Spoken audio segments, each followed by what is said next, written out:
So welcome everyone to the Shita Bhavana Ashram of SL on this fine Tuesday afternoon, or evening, or morning as it may be for you. Maybe some of you are Wednesday already. Anyways, thank you all for joining us today. We have a new teacher today who has graciously agreed to present here once a week, for the time being at least. I'd like to introduce you to Damien Glendulin, and hopefully I'm saying your last name correctly, Damien, whose Buddhist name is Tseten. He is a Buddhist blogger and published writer, including books on Buddhist philosophy and poetry, and a political blogger. Whew, he's a busy guy. He lives in Deer Park, Toronto, and he's just to my left here. So if you want to zoom in on him, you can. Hear voice better, hopefully, if it's a little quiet for you. Welcome back, Hokan.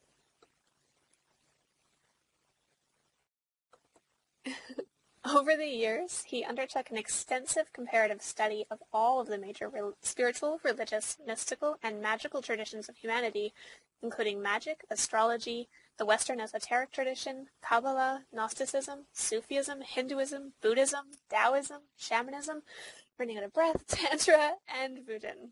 I'm not sure how to pronounce that one. Hopefully I'm okay. He also studied the works of C.G. Jung, W.Y. Evans Wentz, Julius Evola, Marcia Eliade, and others. Again, busy guy. We're lucky to have him. After many years of personal study and practice, Duncan founded Chroniker Press in 2010 as a vehicle to publish his own and others' writings on spirituality and poetry. Currently, he has published 8 books, including 2 non-fiction books on Buddhism, 2 books of poetry, and a study of the mystic and magician Aleister Crowley. That's a long paragraph. Duncan undertook the vow of a bodhisattva as a self-ordained practitioner of Dzogchen Buddhism, with special devotion to Padmasambhava, probably not saying that one right either, in 2011, after which time he began to write and publish poetry, in fulfillment of a long-standing ambition, encouraged by Buddhist scholar Dr. Robert Thurman's reaction to his poem titled The Loneliness of the Dalai Lama. He is also engaged in an extensive study of the process philosophy of Alfred North Whitehead, phenomenology, Heidegger, Herbert Gunther, and the Pali Canon, the results of which he publishes online and in print. Now you can check his profile for some links to his work. And Chroniker Press has published one collection of his Buddhist essays entitled Dharma Notes in 2012. Additional publications are pending. Altogether, Duncan's websites, blogs, and YouTube channels are currently being read in over 100 countries. He has also been a teacher at the Buddha Center for several years. Some of you may know him from there. His book, Fundamental View, is a compilation of 10 talks that he gave at the Buddha Center a couple of years ago. Tseten describes himself as a non-sectarian, universalist, Buddhist eclectic. I like that title. Today, Tseten will present his talk entitled Near-Earth Realms, Fallen Angels, and Human Beings in Buddhist Cosmology. So a huge welcome and a very big thank you for coming and presenting here today, Damien, and I now pass it over to you. Great. Okay. Thank you very much for that introduction. Krylus, I hope I'm pronouncing your name correctly, and thank you very much for inviting me to the Shita Bhavana Ashram. I'm very happy to be here and present my talk, Near Earth Realms, Fallen Angels and Human Beings in Buddhist Cosmology. Before we commence, I do like to begin each talk with a brief invocation of Padmasambhava, so I'll do that to begin.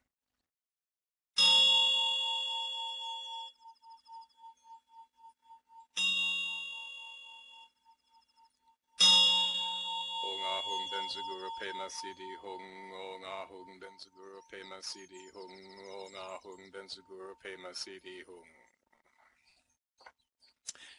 Okay, thank you very much.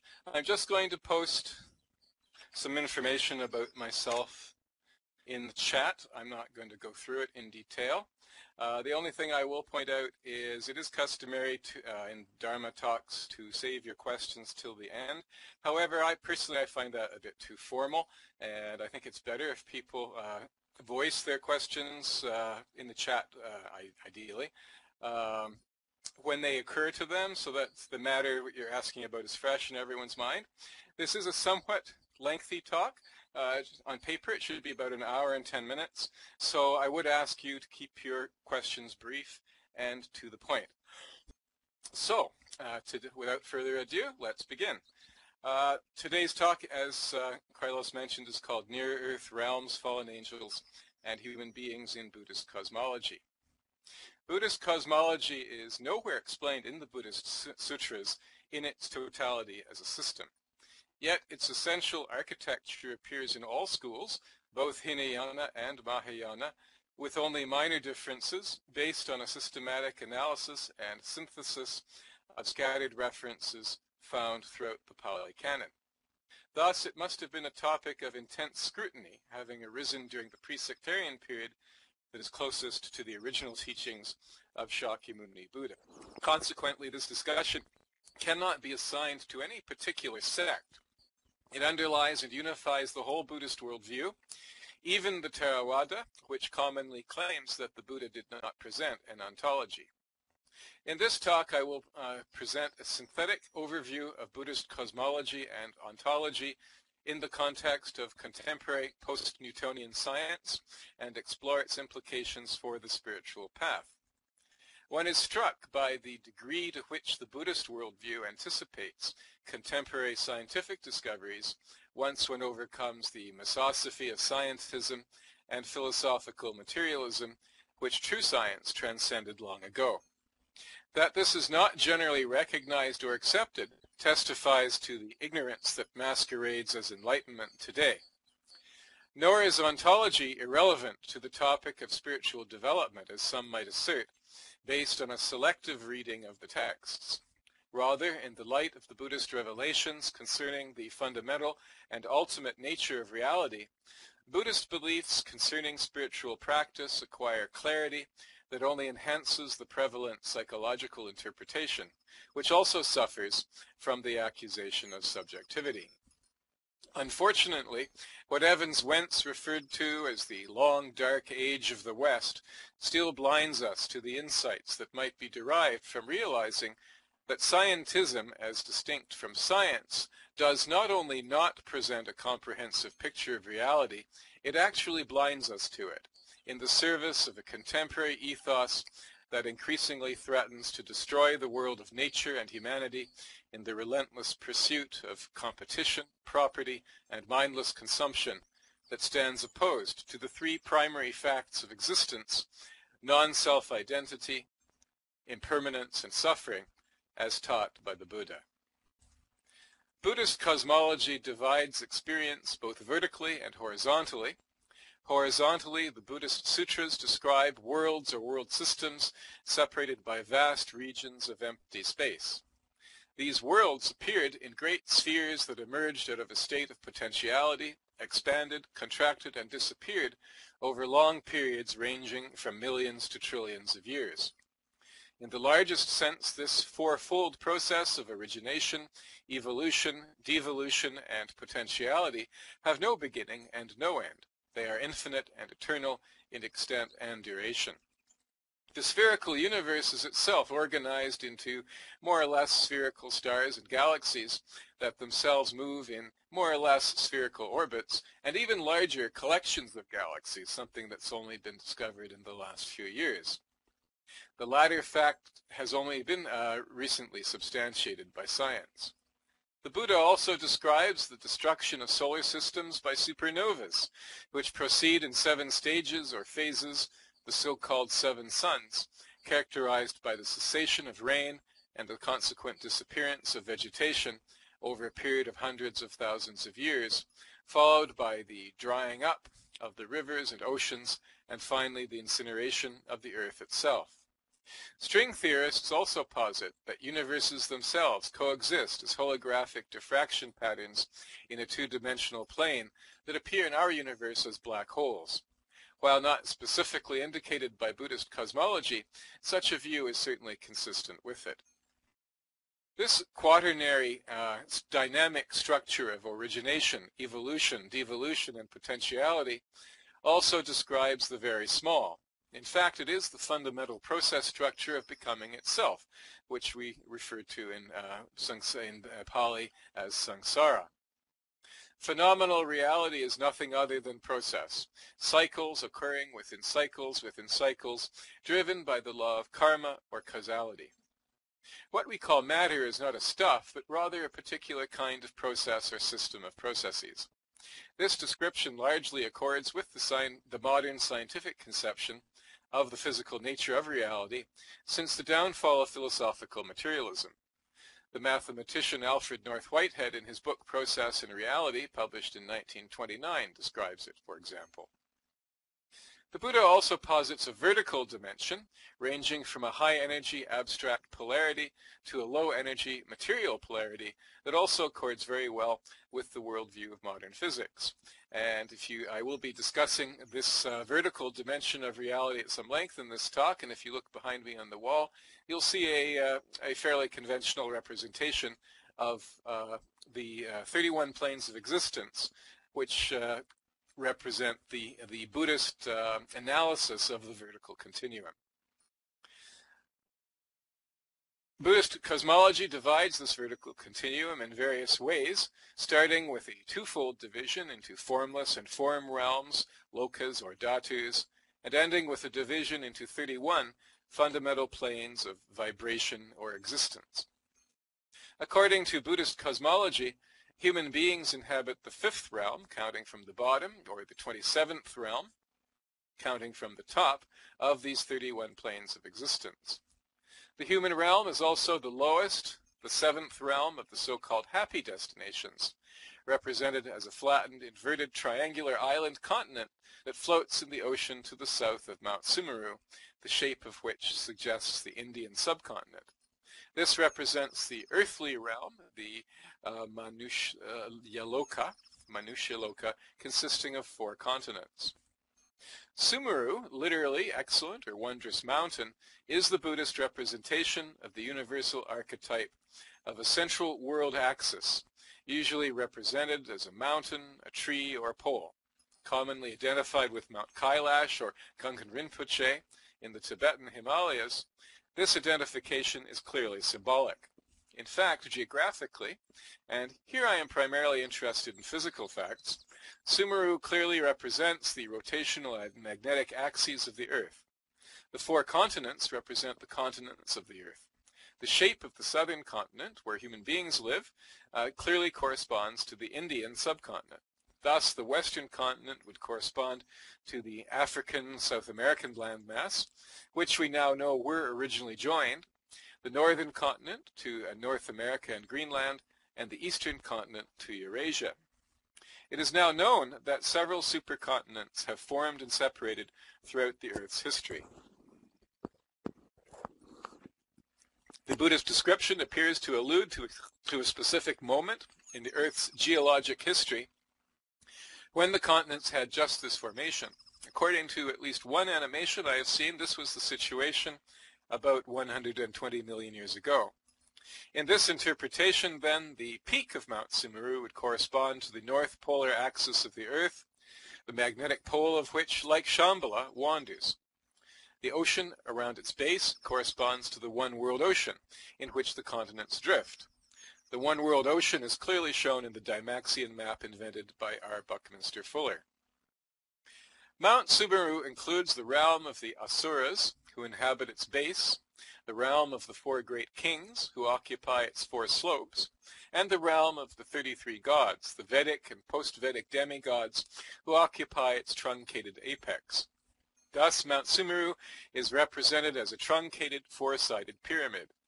This architecture resembles that of Mount Kailash, as well as the ziggurats built in the ancient Mesopotamian Valley and western Iranian plateau, and similar structures called step pyramids, also found in Egypt, Europe, Mesoamerica, South America, North America, and Indonesia. Floating in the air above Mount Sumeru are the realms of time, the Yama Devas, joy or contentment, the Tusita Devas, 2 realms associated with creativity, and 3 god realms, the Brahma Devas. Below the realm of the humans and the Asuras are the realms of ghosts, animals, and hell beings, the latter divided into 8 hot and 8 cold hells. It's fashionable to interpret the realms of Buddhist cosmology psychologically, as representative of various types, stages, or degrees of consciousness or conscious realization.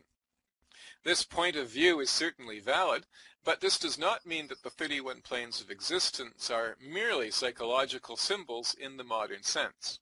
According to the Buddhist worldview, psychological and ontological states are opposite sides of the same coin. Reality itself is ultimately resolvable into mental states, matter itself being merely a delusion of consciousness. In this discussion, I intend to focus on the neglected ontological aspect of the Buddhist cosmic conception.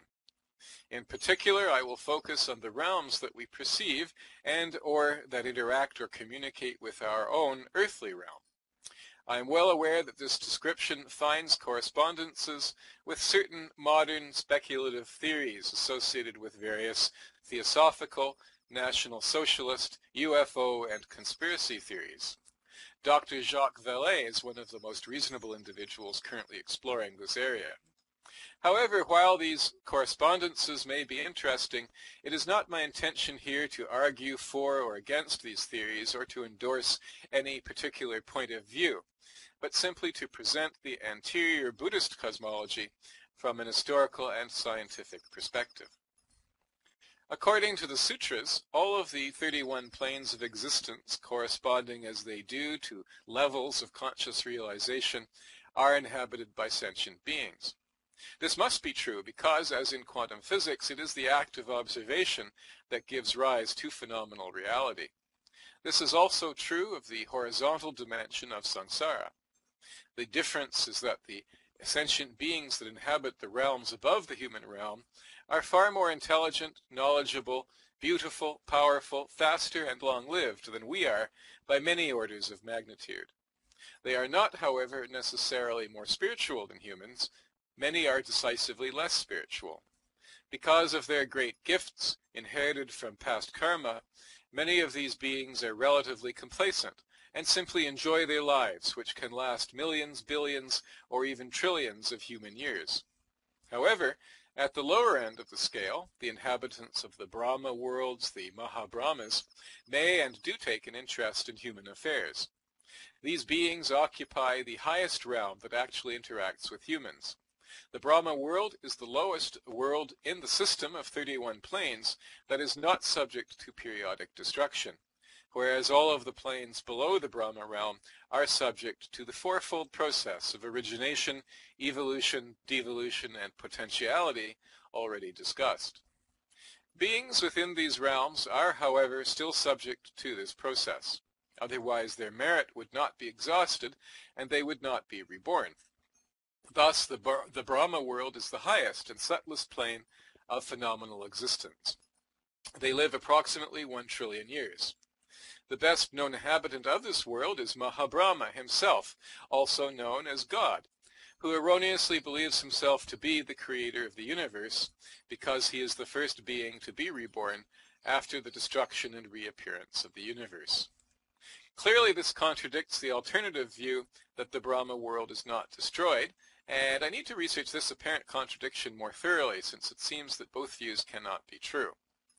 In Gnosticism, he is called the Demiurge, the Demiurgos, the creator. The Mahabrahma Sahampati convinced the Buddha to preach, following his enlightenment, for the sake of all sentient beings. Thus, although ignorant and deluded in some ways, Mahabrahmas are not actually malicious.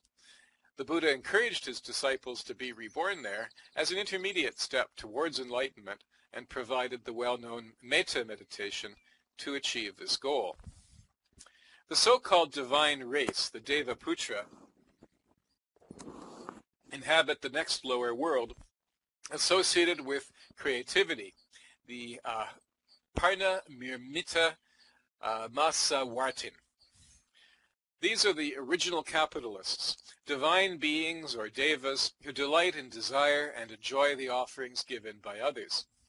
These correspond to the anthropomorphic gods of the pagan polytheistic pantheons, which in many traditions, for example Vodun, are literally nourished and sustained by the offerings they receive. These beings live for about 9 billion human years.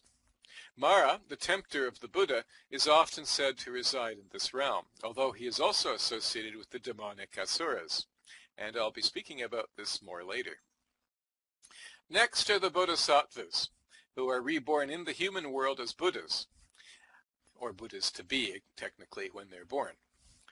Each Buddha initiates an eon, era, epoch, or dispensation, or age, sometimes it's translated as, of Dharma, which does not end until his Dharma is forgotten.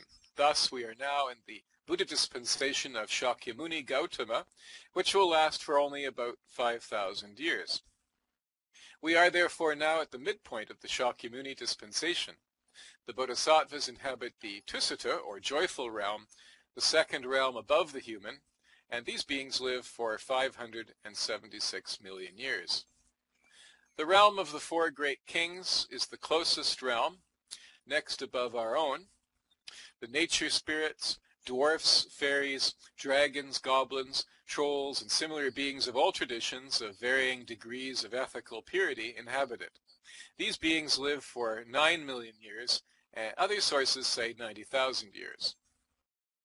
Finally, we find the asuras and 4 human types. The latter range in longevity from 10 to 1,000 years. Our own human species, which is merely one of many, lives to the south of the base of Mount Sumeru. Currently, we live for about 120 years, although originally we were much longer lived than this. During the age of the Chakravartins, literally the rulers of the universe, human beings of the different continents were able to travel between the continents using a flying machine called a Chakraratna. Whereas human beings inhabit 4 great continents in the one-world ocean that surrounds the base of Mount Sumeru, the asuras inhabit the ocean itself, immediately surrounding the base. The word asura was interpreted to mean non-sura, that is, not a sura, a synonym for deva, literally a shining being or energy being of light. Deva can also be translated celestial dweller or star. It's also often translated in Buddhist texts as gods, and that's not really a very informative translation, but it's the one that's is the standard one used in many Buddhist translators. And I see a question.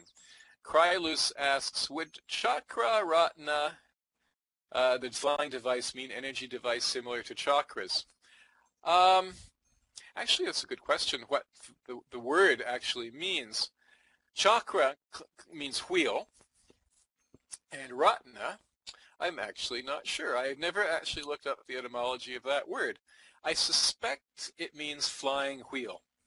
But that's an interesting point. I'm just going to make a note of that, and I'm going to look it up.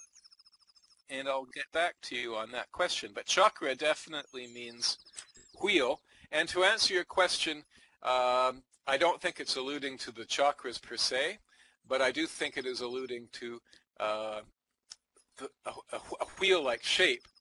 And many people have made the comparison between the Chakraratnas and UFOs, which often manifest in wheel-like shapes, for example, in the vision of Ezekiel. Jacques Vallée has gone into this at great length in one of his books, in which he explores the historical background of the UFO phenomenology. And yes, much to my surprise, and I wasn't actually expecting this when I began to study the Pali Canon, the UFO phenomenology does in fact occur. It is described in the Pali Canon. Does that answer your question satisfactorily?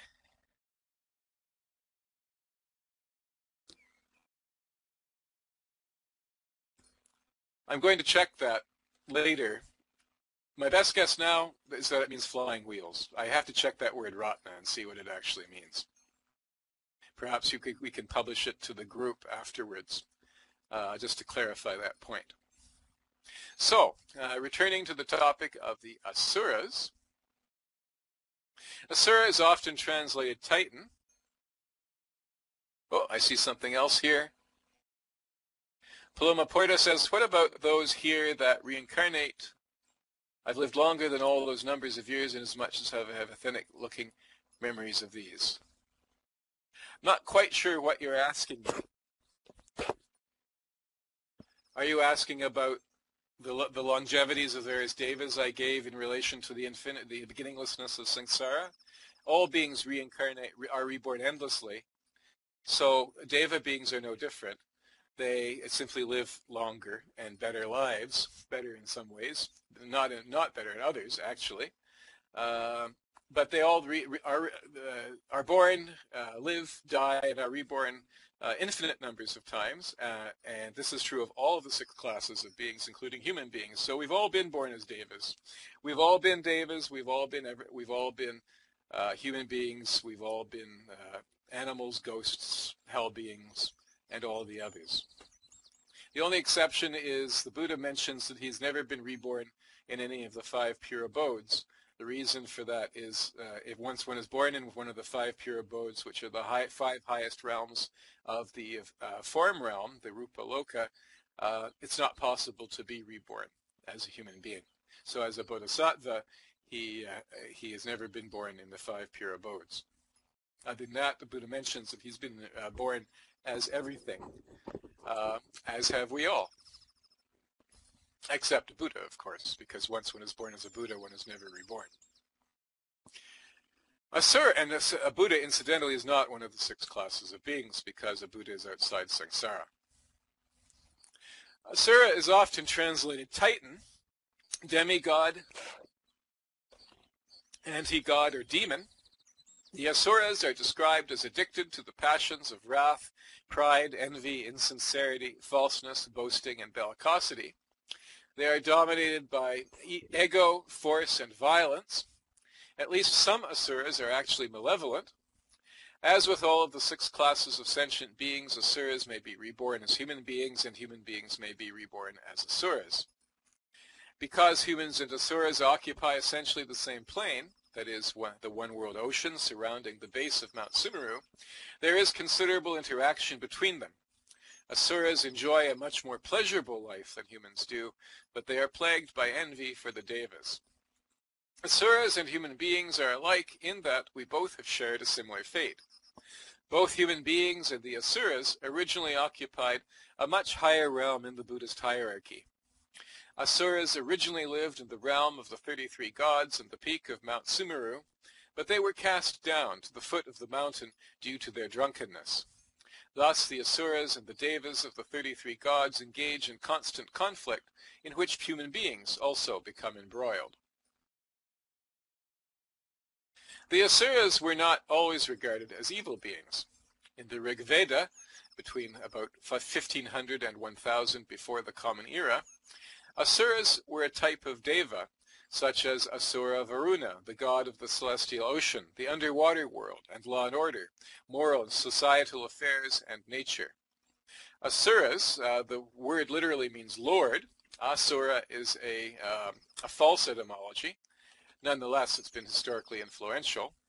Asuras, literally lord, were originally a term associated with individual devas, not a class of beings in their own right.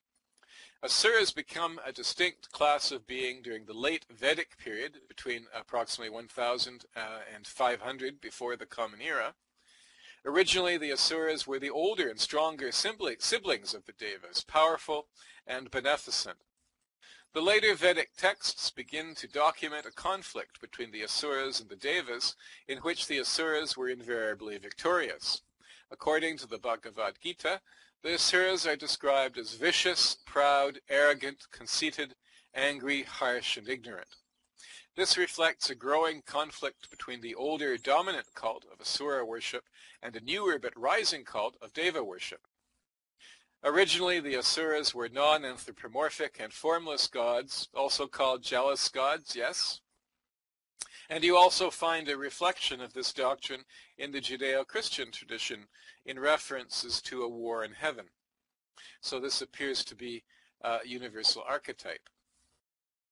So they're described as vicious, proud, arrogant, conceited, angry, harsh, and ignorant. This reflects a growing conflict between the older dominant cult of Asura worship and a newer but rising cult of Deva worship. Originally, the Asuras were non-anthropomorphic and formless gods, in contradistinction to the more anthropomorphic Devas. The Asuras were the guardians of the natural and moral laws of Rita, the great principle of cosmic order that regulates and coordinates the operation of the universe, comparable to Dharma and Karma. The Deva worshippers, on the other hand, were concerned with power, might, fear, submission, and the status quo. Interestingly, it was also during the late Vedic period that women were stripped of their traditional rights and privileges and demoted to the status of property, something the Buddha opposed but which was reinstated immediately after his death, or the so-called parinirvana, about 400 before the Common Era by the Arhats of the First Buddhist Council. Thus, the division between the Asura and Deva worshippers appears to correspond to a social schism that occurred during the late Vedic period and culminated in the Samana counterculture of the 6th and 5th centuries before the Common Era.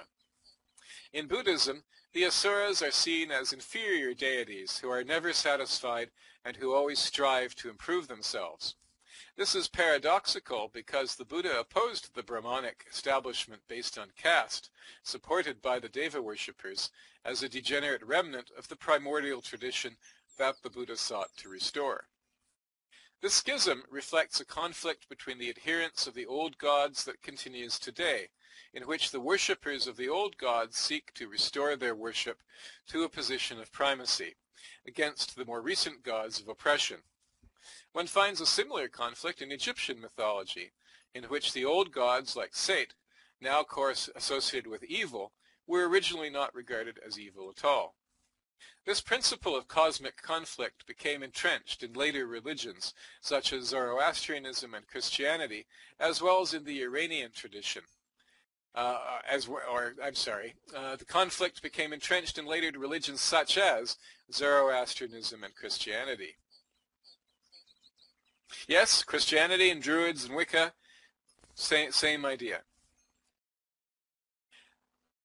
In the Iranian tradition, the Asuras, especially Asura or Ahura Mazda, the personification of wisdom, retained their privileged status, and it was the Devas who were demonized and cast down. So there appears to have been, during the late Vedic period, a spiritual conflict, if you like, a deep inner psychological, cultural struggle, in which one group of previously deified beings were cast down to this inferior status, and there also appears to have been a geographical division between the East and the West, in which precisely opposite groups of divine beings were cast down. Of course, from the Buddhist perspective, it doesn't really matter who is who.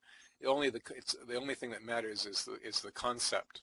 We don't really care as Buddhists whether Varuna is a Deva or Varuna is an Asura, but we do care about the concept of the relationship between these two groups.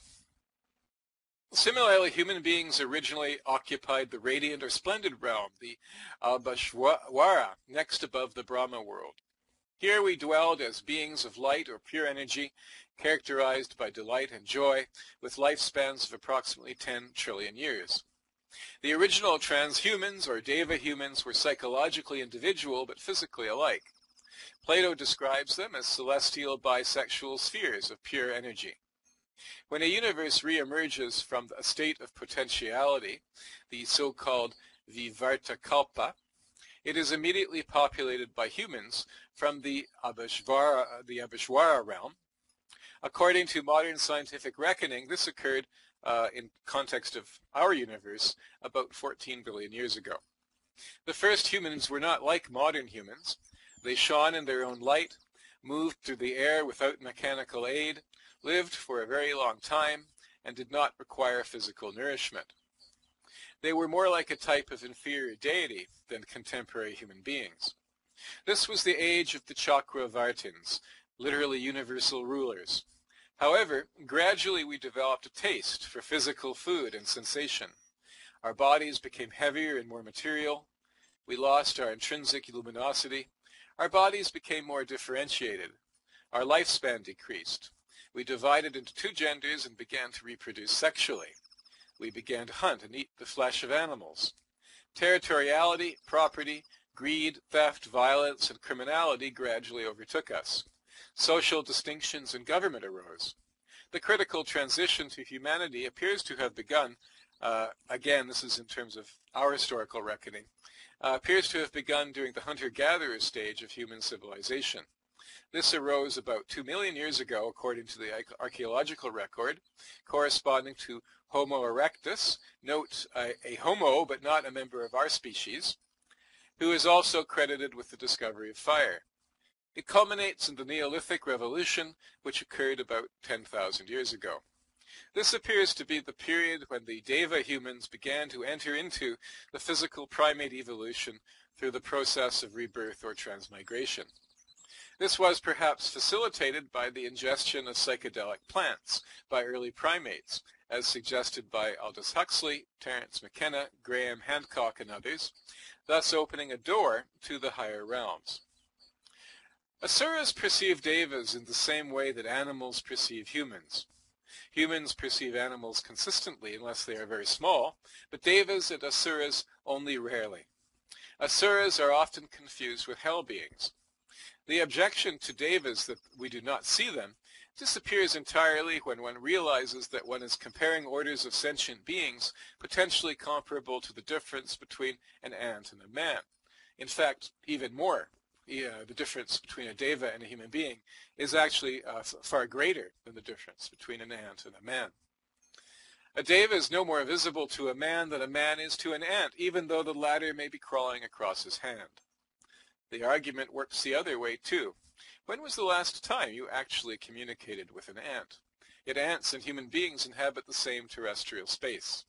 Thus, it is not necessarily true to think that the planes of samsara are ontologically separate, any more than the higher dimensions of strings are separated from space and time in string theory. All of the dimensions may coexist and yet be invisible to each other. Similarly, we have millions of radio and television programs and cell phone conversations passing through our bodies right now. An actual three-dimensional or four-dimensional architecture of electromagnetic frequencies surround us, and yet we do not perceive them. Perhaps this is the reason why we have yet to discover extraterrestrial civilizations, some of which must be millions or even billions of years older than Homo sapiens. Perhaps they are right here, right now, but we simply cannot see them. In order to appreciate a higher energy being, one must adjust one's own energy vibration frequency to their level. This is possible in theory by concentrating consciousness, increasing its vibration. Mind itself is the universal substrate of reality. Thus, all of reality is, in principle, accessible to it. This can be achieved through meditation or a variety of mind-altering techniques, both physical and psychological, including the ingestion of psychedelic substances. But one's perceptions will be limited by one's cognitive capacity, which is largely a matter of karma, since all human beings are capable of enlightenment in principle. And this realization also underlies the great diversity of human spiritual systems, which yet, when analyzed, especially in their esoteric aspects, are discovered to have a great deal in common with each other. This capability, that is to say the capability of realizing other worlds, is the Tathagata Garbha, the Buddha potentiality. This capability of universal enlightenment, I should say, is the Tathagata Garbha, the Buddha potentiality. On the other hand, a Buddha has transcended samsara completely. Therefore, he is able to travel in a mental body to any part of samsara and communicate with the beings that inhabit other realms without limitation or distortion. Thus, he has a perfect understanding and knowledge of reality. And I should just point out, I am asked, especially during this talk, especially by Theravadins, whether this is a Mahayana or a Theravada view. It's commonly, Theravadins commonly assert during this talk that this is actually a Mahayana view. In fact, as I pointed out at the beginning, this is a universal view that is implicit in the early Buddhist texts, the so-called EBTs, and although it certainly was developed and does underlie Mahayana, it is definitely found in the Pali texts. Also at this point there is a table in the talk which I'm not able to reproduce verbally, but if you go to my blog, I'll just give you again the link for it, polysuttas.com, and you search for the title of this talk, you'll find the table rather on my blog. The table essentially is very similar to the chart that appears on the wall behind me. Paloma Porta asks, I think,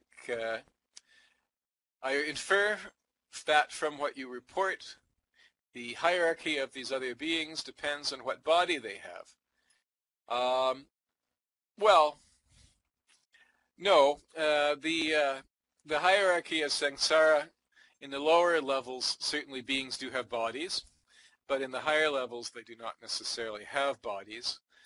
For example, in the formless realm, the top 4 realms of samsara, the realm of infinite space, consciousness, nothingness, and neither perception nor non-perception, beings actually do not have bodies.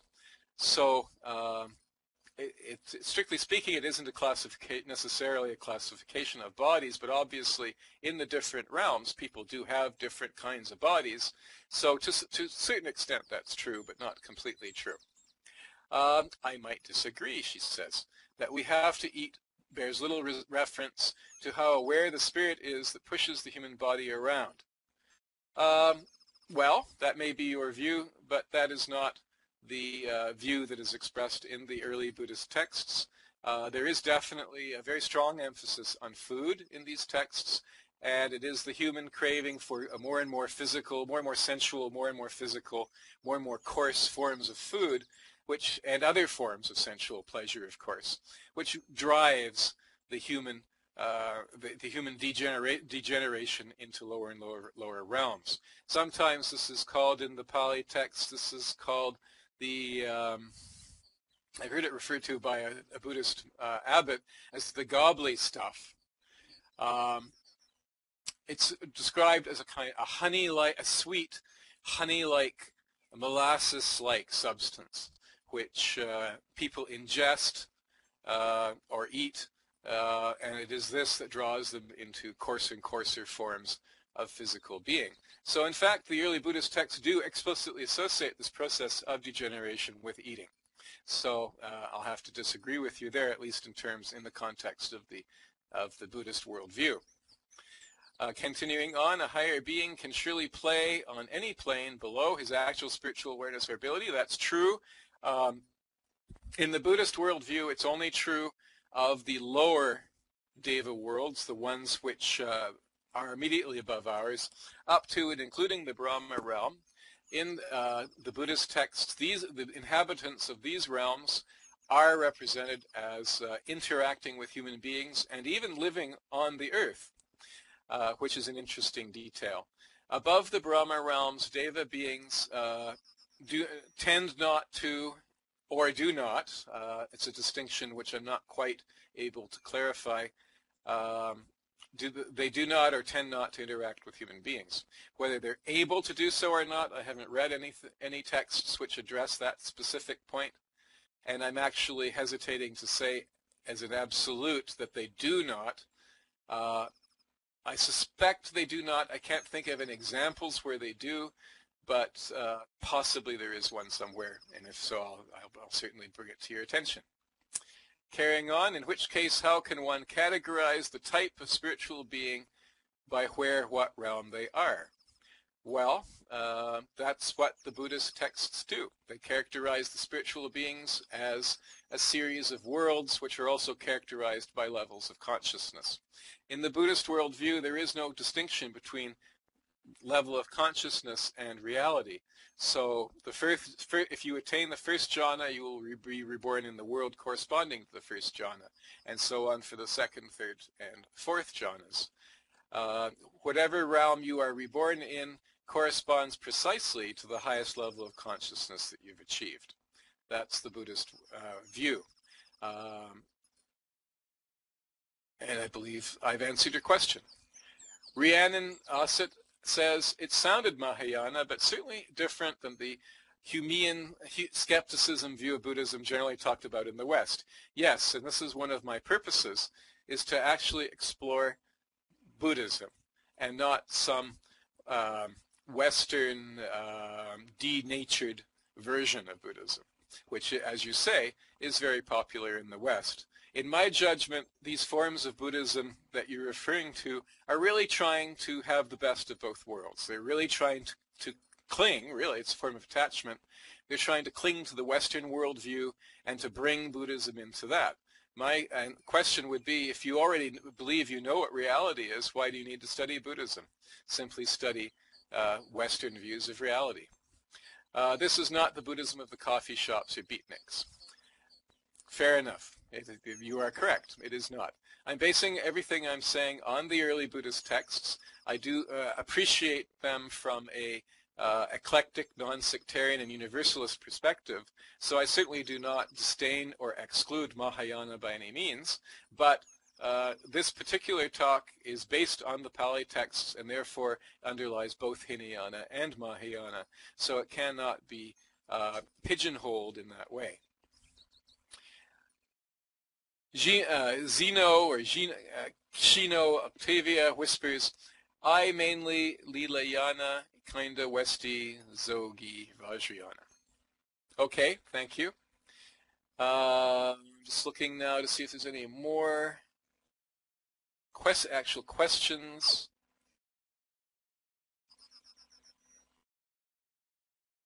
Rihanna says, oh, that's good, KG. One thing I don't like about, oh, sorry, that's not relevant.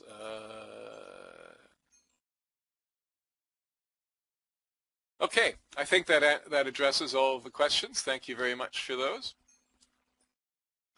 And I'll carry on. When we consider spiritual development in this way, from the perspective of Buddhist cosmology, we see that we must ascend the great chain of being, and there I'm using a Western or European term, but it's precisely the same concept, from the realm that we inhabit, the so-called earth realm, step by step. The life of the Bodhisattva Gautama, or Gotama, is the paradigm of this process in the current eon. Even Gautama experienced 2 false starts before attaining enlightenment after renouncing the world at the age of 29. First, he endeavored to achieve transcendence by refining his consciousness to the ultimate degree. Although he experienced the highest possible meditative state, which if you look on the chart behind me is the plane of neither perception nor non-perception, so here we see very clearly the idea that levels of consciousness and levels of reality are equivalent to each other, mutually equivalent. The fourth, formless meditation, in which he realized the highest plane of samsara, the sphere of neither perception nor non-perception, he regarded it as unsatisfactory. Subsequently, he plunged into a multi-year experiment in extreme asceticism, or tapas, including self-mortification, living and sleeping in charnel grounds, mind control, breath control, and extreme fasting. Despite all this effort, all he achieved was bringing himself to the verge of dying. It was only after rejecting all of these practices as intrinsically worthless that he approached the periphery of enlightenment. He simply sat beneath a tree and practiced mindfulness of the breath and the body with intent mental concentration, insight, and detachment. Then he experienced his final challenge, his famous encounter with Asura Mara. The character of Mara appears to have 2 different aspects, which may be related to the conflict between the Asuras and the Devas.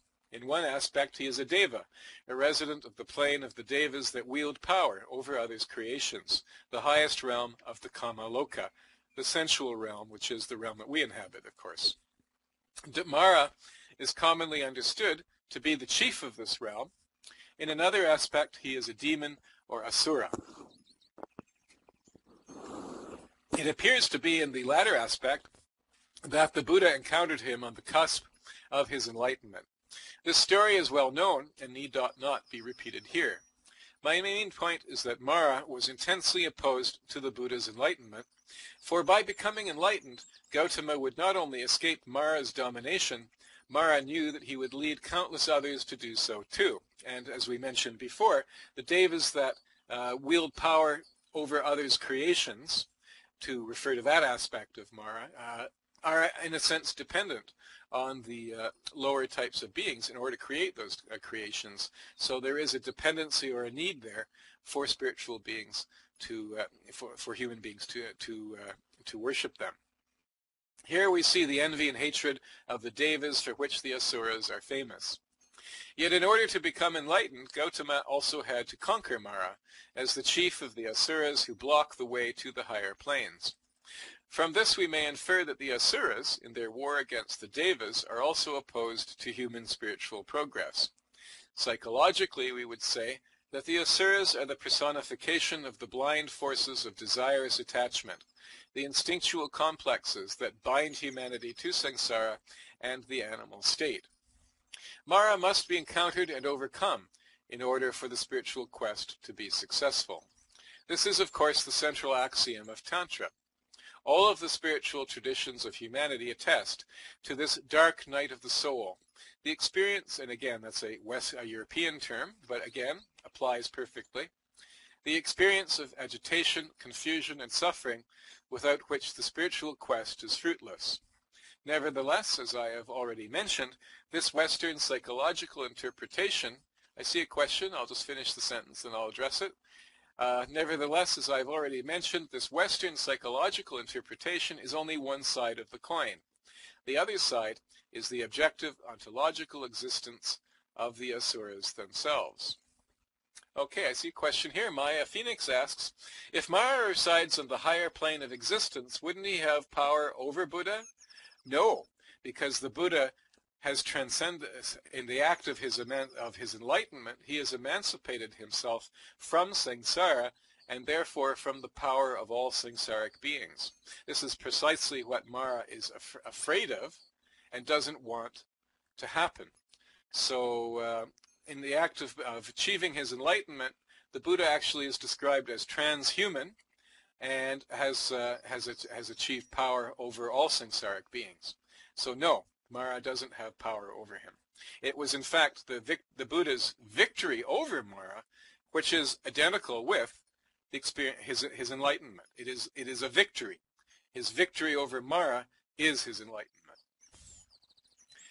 Paloma Porta asks, enlightenment is only available from this human plane. Ah, there is a vexed question. There are texts which imply that enlightenment is only available from the human plane. However, this isn't strictly speaking true because the arhants who do not achieve complete arhantship, who attain the level immediately before the level of arhant, which is the level of the non-returner, those who are by definition not reborn as human beings. They're reborn in the 5 pure abodes, the 5 highest planes of the form realm. They achieve enlightenment directly from those Deva planes. So we cannot say that it is ontologically impossible for Deva beings to attain enlightenment. However, it is extremely unusual and unlikely. Although there are Devas, especially Devas in the lower realms, who are Buddhists and who study know and study and value the Dharma, the human birth is highly valued because the human birth is considered to be ideal for the attainment of enlightenment. And sometimes in popular works in Buddhism, you do read that only human beings can achieve enlightenment. I don't think that is strictly speaking true, but it is certainly true that it is unlikely that a Deva will achieve enlightenment, and that the rebirth is highly valued and most desirable for that purpose. That's how I would respond to that question. Paloma Porta asks, are Buddhas active on other planes? That is also a vexed question. That depends very much on the school of Buddhism to which you adhere. There are schools of Buddhism which hold that Buddhas are very involved in samsara, not just human planes, but all planes. Others do not emphasize that so much. So that's a sectarian question. I don't really have an answer to it in terms of the Pali texts. So I can't answer. I can tell you some schools say that, some schools say not. And basis on the texts that I have studied, I don't really have a definitive text that I can cite which really resolves that question one way or the other. All beings have bodhicitta. It is just easiest for humans. Buddha gave many teachings to animals, birds for one. And he also gave teachings to devas as well. And that is in the Pali Canon. He had intercourse with devas, both in terms of receiving teachings from them and giving teachings to them. And devas also often attended the Buddha's teachings on the human plane.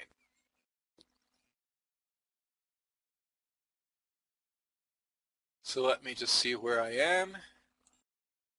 Oh yes, the other side of the coin.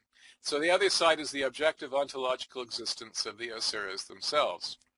Thus, contemporary humanity is situated at a great crux.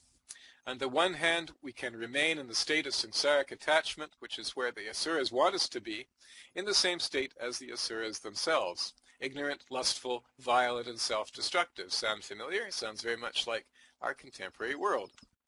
On the other hand, we can dare to encounter, challenge, and overcome the asuras themselves, and through an act of will, master them. This cannot be achieved by repression, however, or by reliance upon some fatuous vicarious atonement, for the asuras stand guard as sentinels at the base of Mount Sumeru, challenging and obstructing all those who endeavor to ascend to its peaks. Just to address it was not a question, but I'm just going to address the point about Scientology. Of course, Scientology is a recent production and therefore has all sorts of influences. And L. Ron Hubbard is known to have been influenced by Aleister Crowley, who promulgated an Asura-type spirituality, which was in fact influenced by Buddhism. So that may be the connection. This cannot be achieved by repression, however, that is, mastering the asuras through an act of will. This cannot be achieved by repression, however, or by reliance upon some fatuous vicarious atonement, for the asuras stand guard as sentinels at the base of Mount Sumeru, challenging and obstructing all those who endeavor to ascend to its peaks. They cannot be evaded or avoided. They arise out of the watery depths of the collective unconscious and strive with all their power and might to possess and overwhelm all those who challenge them, who dare challenge them, dragging us down into the very chaos in which they exist themselves. This is the lesson par excellence of the enlightenment of the Buddha. One is struck by the profound correspondence between Buddhist cosmology and the post-Newtonian scientific understanding of the nature of reality.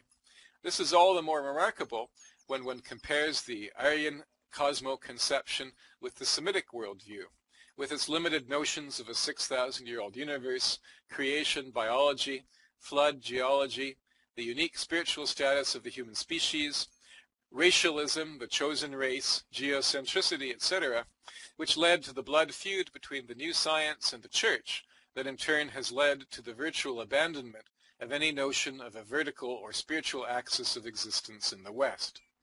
This has led to the disaster of scientism, philosophical materialism, scientific socialism, scientific in quotes, social Darwinism, and fascism, the results of which not only threaten human civilization, but the very survival of the planet itself.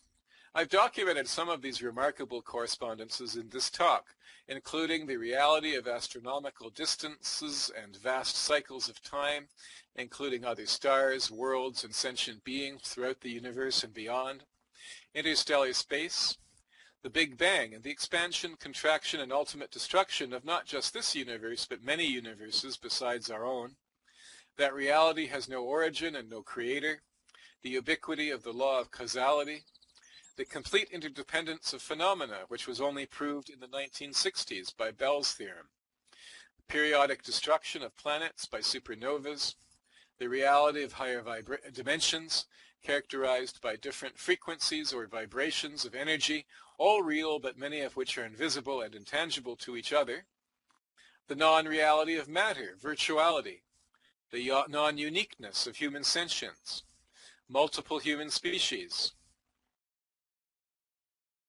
Sorry, I just lost my spot. Give me 1 second. Sorry about this. Multiple human species, the primacy of the mind, the quantum act of observation, process philosophy, continental drift, vast cycles of terrestrial historical time characterized by periodic world cataclysms, one world ocean, the universality of sentience and thus the complete interconnectedness of all living beings with no essential difference between them, the precise genetically programmed longevity of Homo sapiens of 120 years, the depth of the Earth's atmosphere, the distance from the Earth to the Moon, the reality of air and space travel, and finally the reality of psychic abilities, which are just beginning to be scrutinized by science. I hope the foregoing will convince even the most skeptical that the belief prevalent in some schools of religious Buddhism and based on an over-reliance on a few carefully selected passages that the Buddha did not teach a theory of the nature of reality is factually false. Thus we may open our minds up to the realization that we do not pursue meditation in a vacuum. Spiritual development is not a purely mental or subjective activity. Rather, it expresses a profoundly real universal teleology through which one may discover not merely abstract metaphysical or psychological insights, but profound realizations concerning the fundamental nature of what we choose to call physical reality. Okay, I do have just a short postscript to the talk.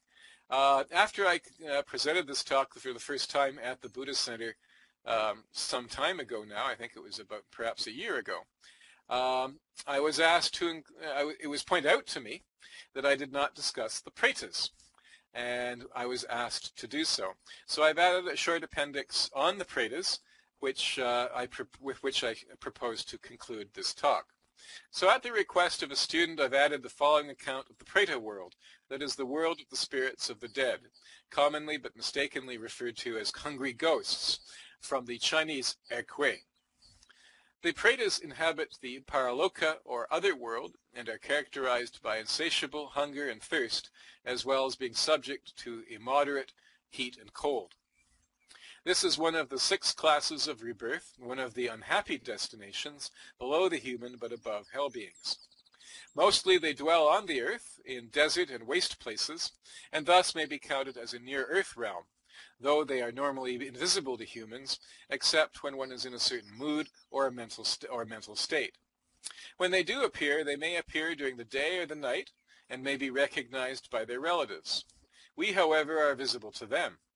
Generally human in appearance, the Pretas are rather cadaverous, much like the traditional image of the zombie, although they can also appear as smoke or fire. The character of the smoke monster in the TV series Lost, which incorporates many Buddhist motifs, has the appearance of a Preta. I see a couple of questions here. I'm just going to finish discussing the Pretas and then I'll look at whatever questions remain. They have huge appetites, but are unable to satisfy themselves, and they feed on revolting and disgusting substances, such as corpses and feces. Some Pretas prey on human blood, like the vampire. Rebirth as a Preta is the result of karma, like all rebirths, especially falseness, corruption, compulsiveness, deceit, jealousy, greed, and addiction. Mostly they are pitiable creatures, and people often leave food offerings to them in the temples and elsewhere. However, an offering directly given cannot benefit a Preta. The merit of the offering must be transferred too. This is an interesting detail that shows that the concept of dedicating merit, the punya paranamana,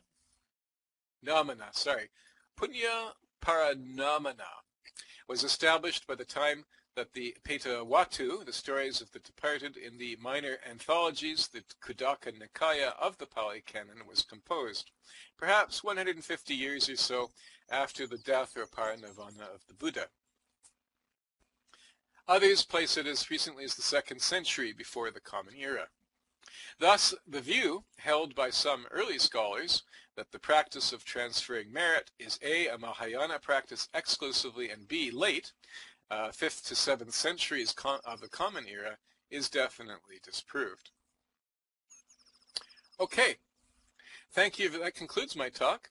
Thank you very much for attending. Let's just look at the questions, if there are any. I see Rhiannon Ossett saying there was a lineage. I don't quite know how to address that at this point since it's not a question. Ayaka says, I have a question about the dead and reincarnation when you have a pause.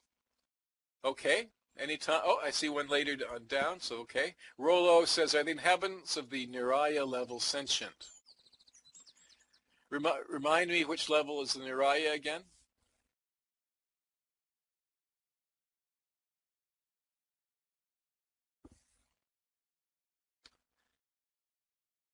The 8 hells. Oh yes, the hell beings are definitely sentient. Now they may, they exhibit a kind of sentience. I believe the hell beings do recall their past lives. Most of the the classes of beings do. Human beings is one exception, animals are another, which indicates our proximity to the animal realm. But I do believe the hell beings do recall their past lives. They do know why they're where they are, and I would also say they are sentient, albeit they exhibit a very particular kind of sentience, one compulsively attached to suffering. So I doubt they have much in the way of higher level thoughts, but animals are sentient too, of course. So there's no reason to say that hell beings are not sentient. Maya Phoenix asks, how does one reincarnate into a Preta? You mean how do they actually appear? Are they born, hatched, or spontaneously born? Is that what you're asking?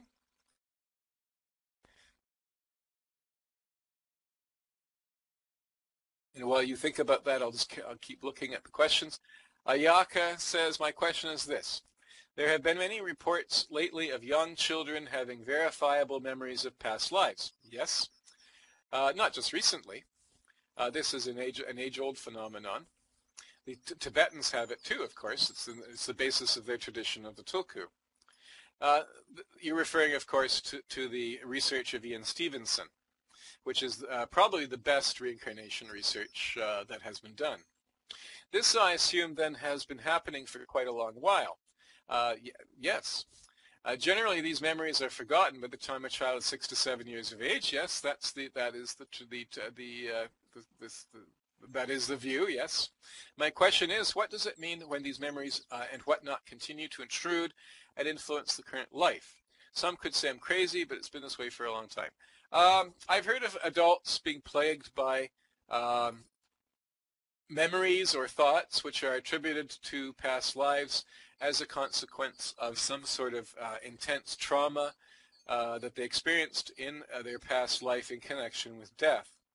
I have no inside information on this, so that's the only example that I'm aware of. Adults can also recover past lives, the memory of past lives. The Buddha, of course, is represented as having done so. And the Dalai Lama refers to exercises, Tibetan psychic exercises to recover the memory of past lives, possibly similar to what Aleister Crowley describes in his book Liber Thisharb, in which he refers to the memory of past lives as the magical memory. And he presents an exercise for the deliberate recovery of these memories, possibly influenced by Buddhism. But to the extent to which the specific exercise that he describes is Buddhist, I cannot say because I have not read the exercise to which the Dalai Lama refers. I don't know of its existence, but I don't know the method that is described in it. I'm just looking to see if there's anything else in terms of questions. Oh, okay, here's Maya Phoenix again. I was asking about the conditions of reincarnation into Preta, but it was answered in the talk, the result of karma. Yes, all rebirth is the result of karma, and so the Preta rebirth is also the result of karma, and I did summarize those karmas in the talk, as you said. Addiction, compulsiveness, jealousy, those sorts of things. Okay, so that's the talk. Thank you very much. Before we proceed to the dedication of merit, whereby we dedicate the merit of this talk to all beings, I'd just like to ask if anyone has any final questions that they would like to ask, or any discussion that they would like to have concerning any of these topics. I see we've gone, oh no, just over an hour. So that's essentially what I said it would be, an hour and 10 minutes. So does anyone have any more questions or discussion before we proceed to the dedication of merit? The talk is published in my blog. You can go to www.polysuddhas.com. It's there. I do have a note card of the talk. If anyone would like a note card of the talk, I'd be happy to give it to you. Just IM me at the end of the talk, and I'd be happy to send it to you. It's also available in the Zong Zung SIM, which is the SIM of my group, the Dharma Transmission to the West group, and you're all welcome if you're interested in following my activities in Second Life. It's located in, the actual name of the SIM is Visit Atoll. It's a rental, and I haven't found this $90 yet to pay for the name change, but it's actually called Zong Zung. But on the map, you'll find it in Visit Atoll. And if you go to that SIM, go to the Shaolin Temple in the center of the SIM, go up to the second floor. Through the double doors, you'll find a library, and all the talks are in. If you click on the bookcase that appears to your left as you walk in, all the talks are in the bookcase, and you can have copies of any or all of them. I don't see any more questions, so let's wind up then and conclude with the dedication of merit. Whatever understanding, whatever positive force has come from this, may it go deeper and deeper and act as a cause to reach enlightenment for the benefit of all. Thank you very much for this opportunity to discuss Dharma. It is my pleasure and privilege to do so. And thank you very much, and namaskar.